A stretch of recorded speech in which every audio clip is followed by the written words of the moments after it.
Boys and girls. Yeah, right, okay. I'm taking huge flack because I haven't done a video for like 3 days. But I have an excuse because my parcels from Germany, my Markland stuff came in, so I had to accommodate the lesser scales. Lesser scales, they will kill me. Anyway, all right, the main thing is I've got the body on the chassis, which is one of the jobs that is also difficult to do. It's finicky. But I'm very happy with the way that turned out. It's sitting nice and flush. Everything's in a straight line. And I got all the ballast in. Was that necessary? Does that compressor have to run now? Is the question. Let's just wait for it to do its thing, blow up or whatever. And then we'll carry on. Noisy, eh? Yeah, I'm busy airbrushing. I'll show you now. That's actually a good thing to happen in the background because this is what this video is about.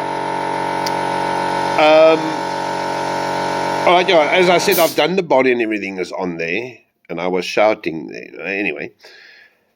And the motor blocks with its side frames must normally look like this, nice and shiny.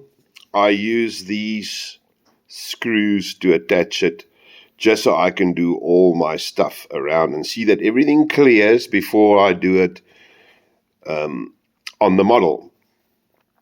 Okay, and then you got to start up that airbrush, which makes the noise over there. And then when you're done, it looks like this. Ha-ha! You see. So then I put cap screws in here, which looks more business-like. The little blue markings on the wheels there, that goes on. And then I airbrush it like this. You will see the decals here, score.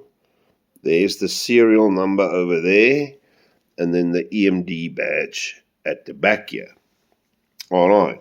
Now, after everything is attached and on the train, and I'm happy with all the decals on it, and the final weathering is done on the train itself, then I will come back here and just do a little wash here and there, just little detail things before it goes to the customer, obviously. All right. So let me just show you what I meant by soldering on the wire. You see there, if you look inside there, onto the side frame, each side you solder a pickup,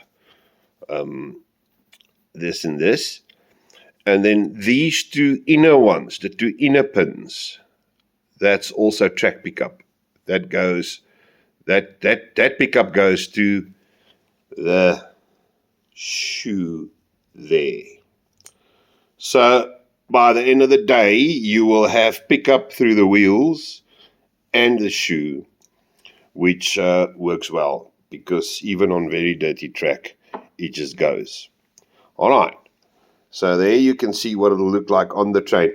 Look, while we're here, I might as well just show you what I've done on the train itself, just so that you know that I wasn't doing nothing. It was very close to nothing, but not nothing at all.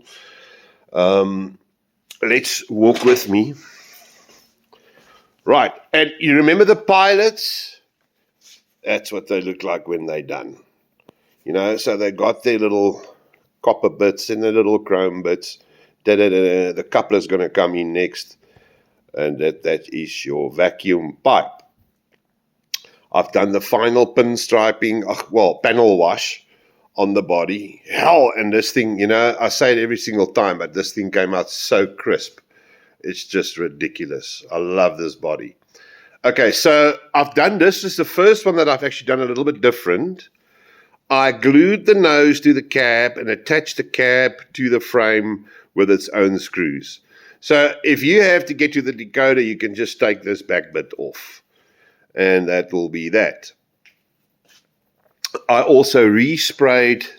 There was a mark here which I fixed I resprayed this, so that's why it's a slightly darker color. As soon as the clear coat goes onto it, it will be the same color as the top. I also did the frames around here in deck grey. All right, and you don't have to paint that too solid because they used to spray it afterwards.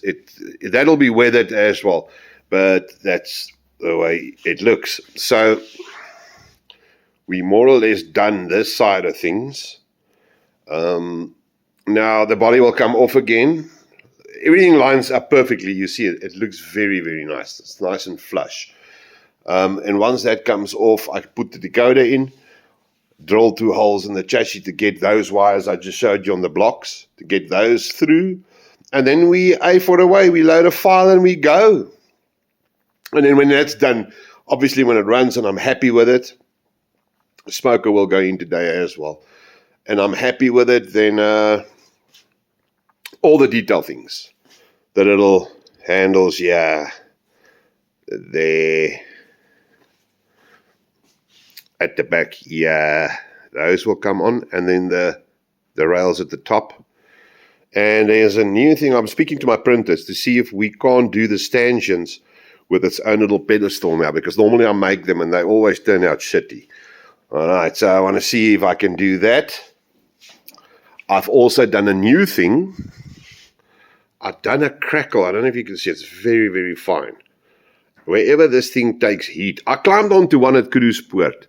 And where that thing exchanges heat at the top here, it was cracked everywhere on the roof. So I tried to simulate that. It might be a bit fine, but I think once a wash goes in there, you would be able to see it. Now, obviously this brown here, I've done the roof of the cab because I had the cab on the... That will carry on through here. There'll be a little bit here. And this is where they normally rust it because... And the weirdest thing is why that happened is when the guys wash these, they're scared of the overhead lines. And they will wash up to just before their heads hit the lines. They don't want to climb on top. So you'll see normally these locos were washed here and the tops were never done. Lekker, né? There's a little bit of useless information for you. All right, so that's where we're at with that. I've prepped the air horns. Those I'll paint tonight. And then we'll just make the little antennas. And the Sinclair antenna I've got in stock. That's also from USA Trains. I will put that up as well. But as I said before, I'm very, very chuffed with the way this body turned out. I mean, check those doors at the top, how nice and pronounced they are. Very happy with this. Very, very happy. Okay, so that is the thing, my friends. I will wire these up now. I'm going to do this one now and weather it. And then we take it from there. Okay, goed. Later, tot ziens.